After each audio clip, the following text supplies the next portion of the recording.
All right. Happy Hump Day. Happy Wednesday. A couple of things for you today. Not too much. This morning, you will have seen that the Secretary General spoke live at the resource mobilization campaign for the global partnership known as the Act-Accelerator. This is for the COVID vaccine. Oh, there's Mr. Bays. Great TV professional who walks in front of the lens. Yeah. You're a bit low. Yes, exactly. Yeah, and you're a bit high. Sorry. Let's start again. This morning, you will have seen the Secretary General spoke live at the resource mobilization campaign for the global partnership known as the Act-Accelerator for the COVID vaccine distribution. He stressed that once again, the importance of fairness, that if we want to ensure vaccination for everyone to end this pandemic, we must first inject fairness onto the system. The Secretary General said vaccine inequity is the biggest moral failure of our times, and people and countries are paying the price. But he pointed out the good news that recent progress shows how we can deliver when we have the resources and come together, but we do need to act now. We can end the pandemic this year, but we can only get there together, he said. Meanwhile, our Deputy Secretary General, Amina Mohammed, wrapped up her visit to Ethiopia today. She is on her way back to New York as we speak. Speaking to reporters at the airport in Addis before she took off, she said she had witnessed the tragedies resulting from the conflict in Ethiopia, stressing that there is, quote, she added that she had heard from the leaders and people of Tigray, Amhara, Somali, and Afar regions about what their hopes are. She underscored the importance of having humanitarian aid reach the people most in need and repeated the Secretary General's call for a cessation of hostilities and for a pathway to peace through the national dialogue. Earlier today, she was in the Afar region of Ethiopia, where she met with the president of the region and clan leaders, among others. She was joined in that visit by the president of Ethiopia. The Deputy Secretary General was able to see firsthand the devastating impact of the conflict on children when she visited a hospital in Samoa, where young victims who had lost their limbs due to unexploded ordinances were being treated. She noted how the pain of conflict rests mainly on the shoulders of women and children. Ms. Mohammed pledged that the United Nations would continue to accompany Ethiopians through the conflict to peace and development. While there, as we've been telling you this week, she met with a range of people, always emphasizing the UN's impartiality and the provision of humanitarian aid to all Ethiopians, especially those most in need, as well as in support of the development agenda being implemented in the country. And we are pushing as hard as we can to get her to speak to you soon on after her return. Moving on to Afghanistan, our humanitarian colleagues there are telling us that in response to heavy snowfall and avalanches in the Dangam district in Kunar province on February 6th, local health authorities, together with the UN and our partners, deployed 2 mobile health teams to provide health care to local communities and to the search and rescue personnel. Some 17 people were reportedly killed in the heavy snowfall and avalanches, and many more are missing.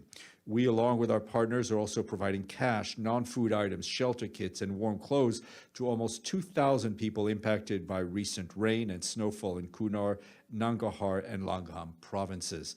The humanitarian response also continues across several other parts of Afghanistan, with 60,000 people receiving food or cash assistance in relief items.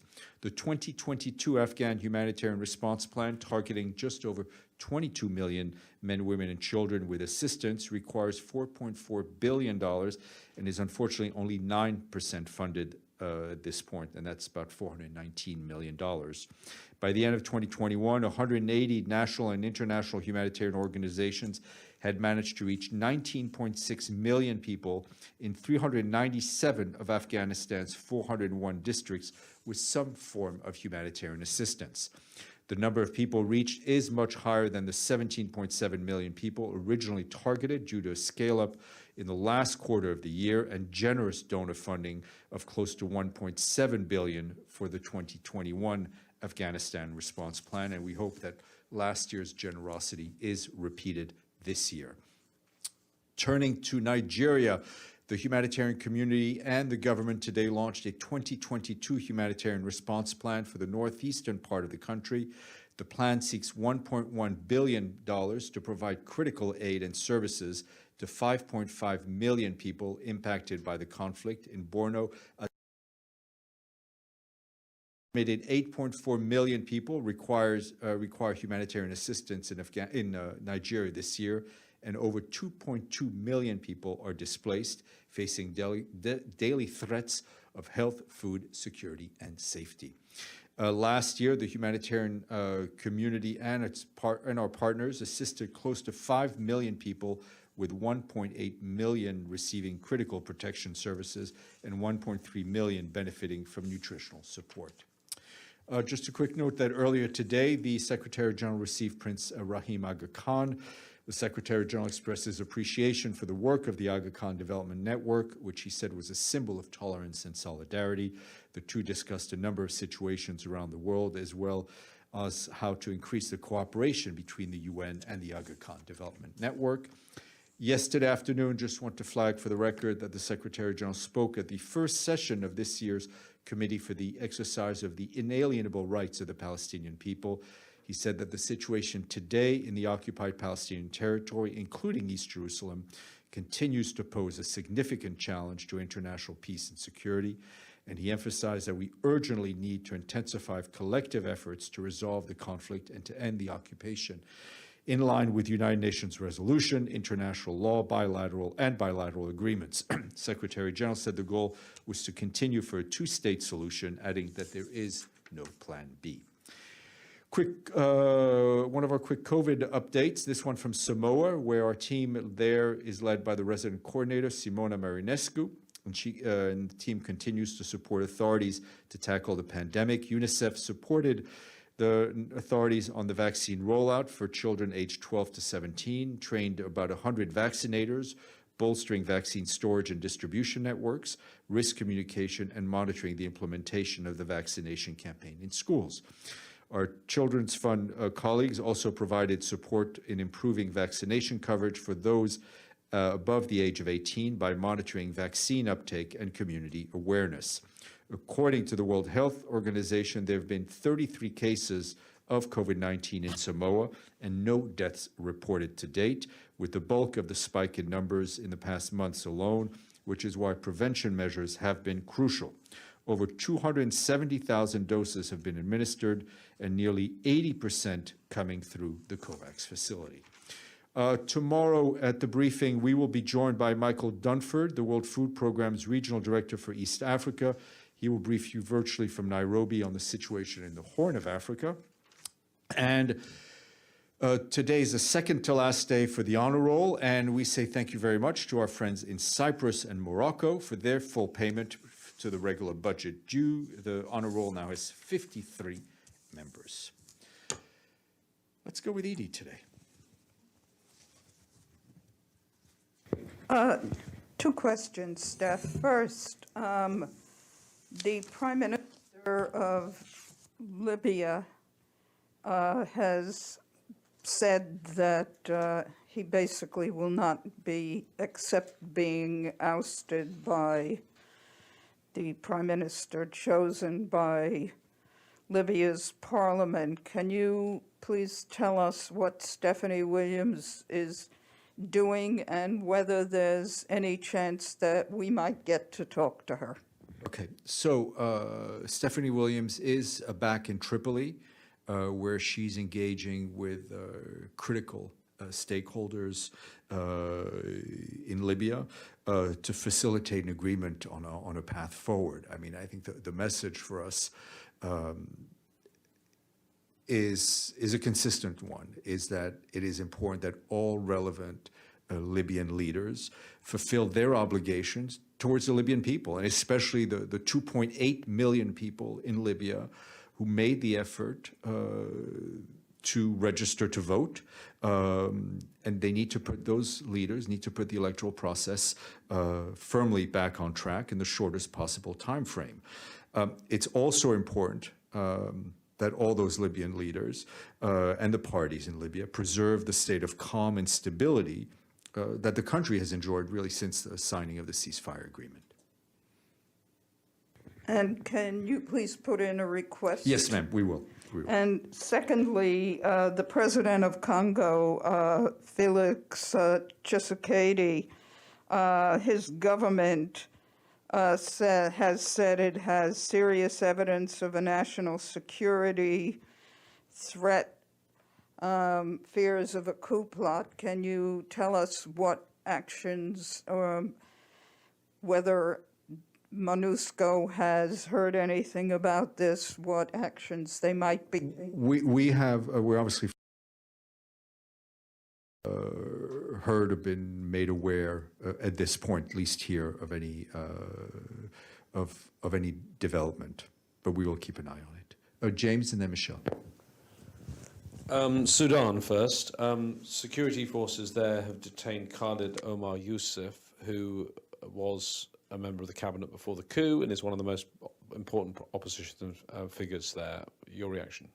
I think he, like others, other leaders, civil society political leaders who remain in any form of detention, whose freedom is curtailed, need to be released. Just on the DSG's comments, I know hopefully we'll get to speak to her, but in the meantime, she says that things are now in a much better place. Can you explain to us how they are in a much better place than they were? Well, I think for us it was extremely important, and in a sense we are grateful to the government that they facilitated her travels to a number of regions in Ethiopia, for her to see firsthand what was needed, to meet with UN staff, but also most importantly, to be able to deliver a message directly to local political leaders, to civilians, that the UN is there, that the UN is there to help without any favor, one group or another, and to underscore yet again in a very direct manner the need for a cessation of hostilities and for direct humanitarian access. Final question, as I struggle with the mask around my neck, is about that. The governor of New York is lifting the mask mandate for this state from tomorrow. Is the UN going to be in line with that ruling? I spoke to our medical service this morning. They're waiting to see exactly what the new regulation will be. We have a process to which to assess the situation in this building. The process will be ongoing. Recommendations will be made to keep us all safe. So I can hear you clearly. The process will take some time, though. I mean, the UN process will take some time. Well, I'm asking you because apparently the governor is saying from midnight tonight we don't have to wait. I understand. We're fully aware of what is going on, and we'll make the necessary adjustments. Follow up, please. Sorry? Follow up on that specifically. Can you just explain what that process entails? Exactly? Okay, there is a committee called the. Yes, it's the UN. There is a committee called and it has an acronym, the OSH, which is the Occupational Safety. They make a recommendation to. Right. I don't mean to take this slightly because our colleagues have been doing really great work on this. But there is a medical recommendation that is made that is then taken under consideration senior leadership and the Secretary General. Michelle, you were big-footed. No. Totally fine. I'm just trying to wrap my head around what you were just saying. A question on Afghanistan. We've heard a lot from senior UN officials, including Secretary General, about the economic crisis and the liquidity problems. Yeah. How are the UN efforts going to improve liquidity and to get more money in the country? Our efforts are continuing in order, I would say, to what is the expression? To push the envelope, to help stabilize the economy, to increase the liquidity in a way that is fully transparent and obviously fully legal. And where are those efforts focused at the moment? Focused on a number of member states. South of here? A city south of here? South of here. I will leave it at that. Okay. Yes, sir.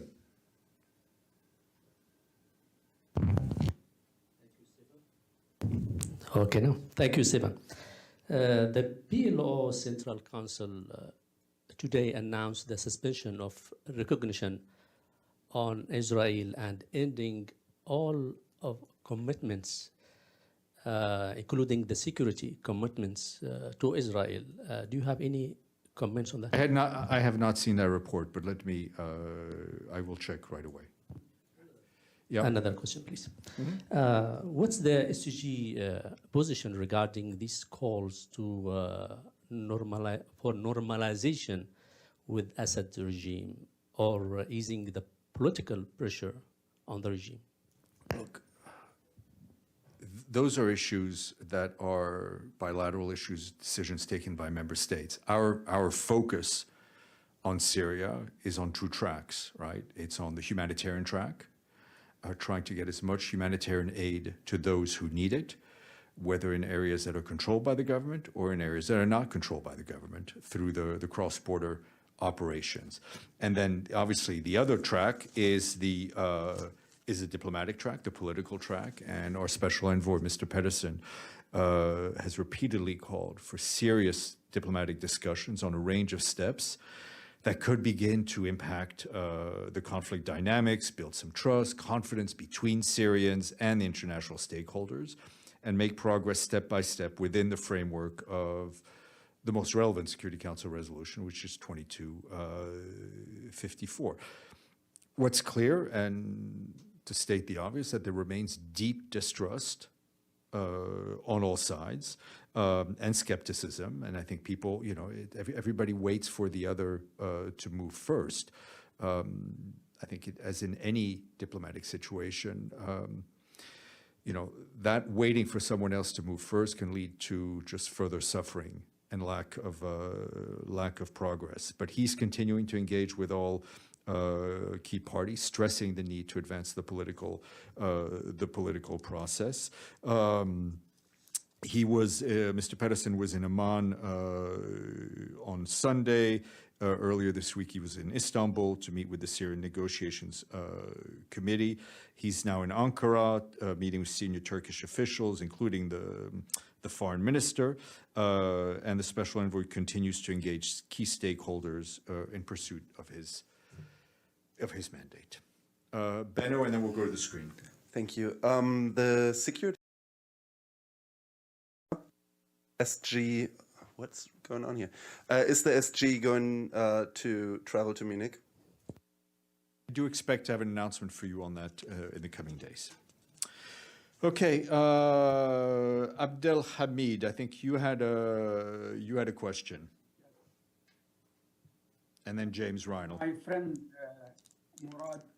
friend Murad Hashim took my question about the Palestine Central Council. But my second question is about the statement that was expected from Tor Wennesland.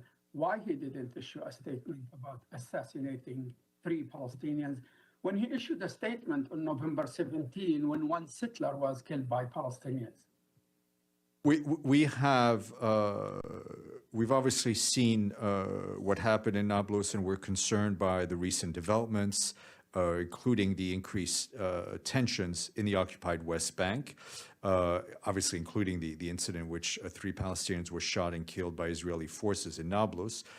Our appeal remains that all sides for calm and to avoid any further escalation. So there is no word of condemnation. I think I've answered your question to the best of my ability at this point. James. Thank you, Stephane. I've got another question about Afghanistan. I don't know if you remember, but every 3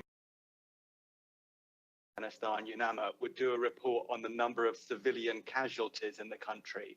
Every 3 months, again and again, for years and years and years.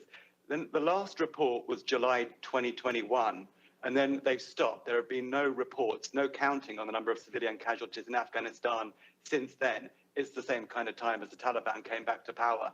My question is, why did you guys stop counting civilian deaths at that point?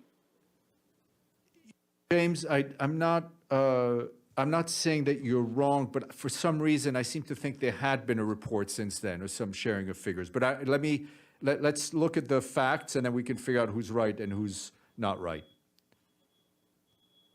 Thank you. Okay. Iftikhar, and then Dulcie. Nice to see you, Iftikhar. Thank you, Steph. This is a follow-up to James' question yesterday. Just tell us who represents Afghanistan at this point at the United Nations. James's question was a very good one, and we're trying to get clarity on that pointed question.